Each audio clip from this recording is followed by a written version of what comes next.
I've still got this intake manifold Y pipe here on, but I can look right down it and I can see everything looks really clean inside the ports on this side. And that's quite a contrast to the exhaust ports.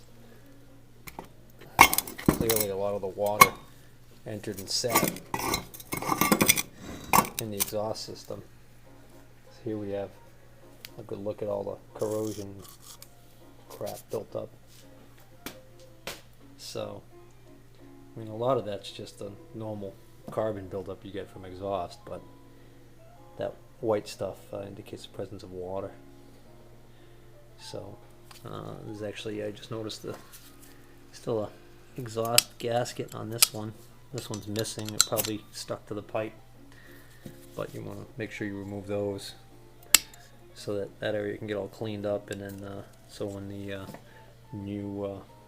new gaskets are installed and the pipe's tightened, it'll make a good seal.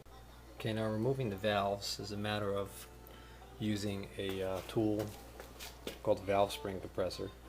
This one is basically, it's a specialized large C-clamp that you actually adjust it. On this side, there's a pin that basically rides on the top of the valve head, presses against that. At the same time, you've got a fork that's adjustable on this side, and you adjust it so that it's actually going to push down on this part right here, and when it compresses the spring and this slides down, it's going to expose two little half circle shaped pieces, which are called keepers. And what happens is when the spring's compressed, those little keepers will be able to fall out of a groove that they sit in on the top of the valve stem. Once they're removed, you then carefully release the tension on the valve spring compressor, and the valve spring will actually come off, and then the stem will be allowed to slide out and the valve will come out the top. So here's what the keepers look like when they fall out. They've got a bevel to them, and then this is a retainer right here, a spring retainer. And once those are removed, the valve spring, which in this case is a double spring configuration. You have a larger outer spring and a smaller inner spring. I noticed that there is red painted on one side of each of these two springs, and I can actually see on this one it's still installed, and these other ones the red faces up. So I'm going to note that for reinstallation to make sure that I install them the same way they came out. Okay, so now you can see the top. This is the top of the valve stem. That's the groove that the little keepers were actually in right there. All right, this little device right here, it's got almost like a brass colored metal band on the outside, and you can actually see one of those little tiny spring devices like on an oil seal. Well, that's exactly what this is. This is a valve stem seal, and what this basically is there to do is to keep oil that's lubricating this whole area up here from going along the valve stem through the valve guide and getting into the combustion chamber. So if these are bad, oil, especially when the engine is cold, tend to get into the combustion chamber, and you'll get a lot of smoking, blue smoke typically, from oil burning in the combustion chamber. And then oftentimes as the engine warms up, it will improve, as opposed to worn rings, which will give you oil burning typically constantly. So oftentimes when you're doing a rebuild, because it's burning oil, you don't want to overlook these seals, and also you don't want to necessarily do a top-end rebuild if it's just rings. But in this case here, these, for all I know, these may have been perfectly fine, but since I'm going to get a top-end gasket kit for a new head gasket, and it's going to come with these seals, so it would be foolish, since I've got it all apart, not to replace them, because they're fairly easy to replace. And then the other thing about these valve stems is these valve stems should be able to pop these valves should actually be able to slide right out. If the valve stem doesn't want to come out freely through the guide, you don't want to force it because you could actually damage the valve guide.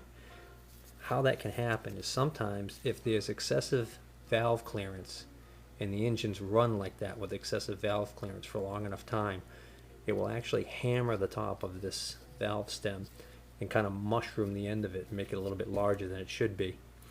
And what you want to do in a case like that is you want to very carefully grind off that mushroomed area before you try and slide the valve stem out. So the valve stem should come out fairly easily, unless of course it's seized in there. If it's seized in the guide, that's a whole nother issue, which in that case oftentimes you're going to have to drive it out, and you may end up having to replace the valve and the guide, or one or the other. So right now I'm going to try and see if I can get that valve out. Okay, this valve slid right out. This is one of the two intake valves, and I'm going to clean it up, but it actually looks like it's in pretty good shape. There's just some carbon buildup on here. Once I clean it up, I'll look at it under magnification, get a better idea how it looks. But even the seating edge of the valve looks pretty good, and there was definitely no indication that this was mushroomed over. It slid right out like it should. So this valve's actually looks like it's in great shape.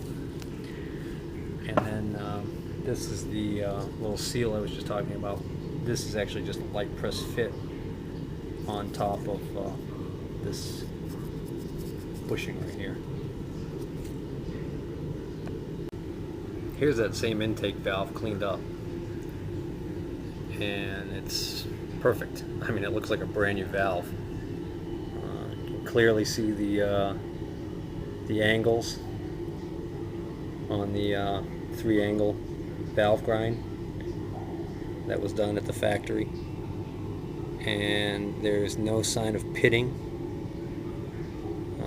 Looks pretty darn good. I'll have my automotive machinist take a look for himself, but right now I would say that those look beautiful. He's probably going to tell me not even to bother grinding them, that just lap them when I put them back in. And then of course I'm going to also see how the seat looks, and then we're also going to see if there's any sign of any wear. Oops. Any sign of any wear of the valve guide, but I doubt it, judging from the condition of this stem, and again the low mileage and low signs of wear on the other parts.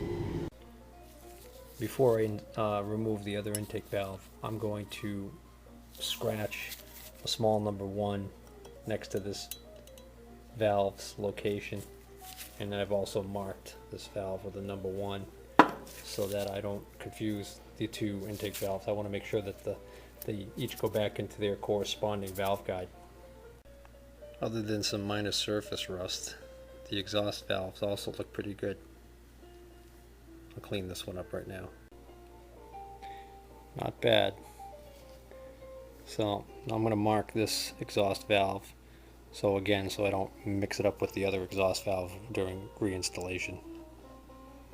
I want to note at this point too, I also make sure I keep all of the hardware for each valve together. So the same keepers, the same retainer, the same springs all go into the same position that they came out of. The final valve, the second exhaust valve. This one's got some pretty heavy rust on it. This one is clearly showing signs that it had much more exposure to the water from the flooding of the motor. So we'll see if this one cleans up. Just so I remember later, here's where I made the marks. A little tiny scratched in number 1 and a little tiny scratched in number 2 in this area over here. Probably not going to show up on the video, but at least I'll know where to look for them if I can't find them later. Even that exhaust valve cleaned up pretty nice.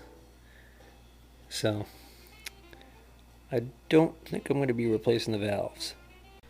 The old valve stem guides, basically you can just grab them with a pair of pliers and give them a gentle pulling and twisting motion with some upward force, and they will pop off.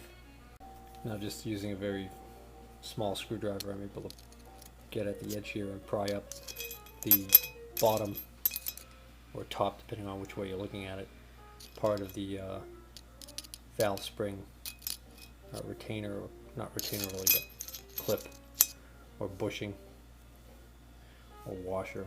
I'm not sure what to call it, but anyways, I'm going to take those off, and then I'm going to make sure that those actually stay with the correct valve and hardware.